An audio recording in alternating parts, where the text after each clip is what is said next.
بے شک اللہ تمہارے سب اعمال سے واقف ہے، اور یہ قرآن ایسا نہیں کہ اللہ کے سوا کوئی اس کو اپنی طرف سے بنا لائے۔ ہاں یہ اللہ کا کلام ہے، جو کتابیں اس سے پہلے کی ہیں ان کی تصدیق کرتا ہے، اور انہی کتابوں کی اس میں تفصیل ہے۔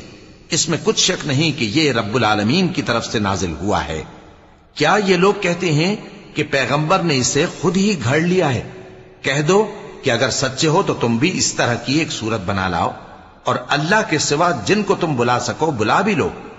حقیقت یہ ہے کہ جس چیز کے علم پر یہ قابو نہیں پا سکے اس کو نادانی سے جھٹلا دیا، اور ابھی اس کی حقیقت ان پر کھلی ہی نہیں۔ اسی طرح جو لوگ ان سے پہلے تھے انہوں نے جھٹلایا تھا، سو دیکھ لو کہ ظالموں کا کیسا انجام ہوا۔ اور ان میں سے کچھ تو ایسے ہیں کہ اس پر ایمان لے آتے ہیں، اور کچھ ایسے ہیں کہ ایمان نہیں لاتے، اور تمہارا پروردگار شریروں سے خوب واقف ہے۔ اور اگر یہ تمہاری تکذیب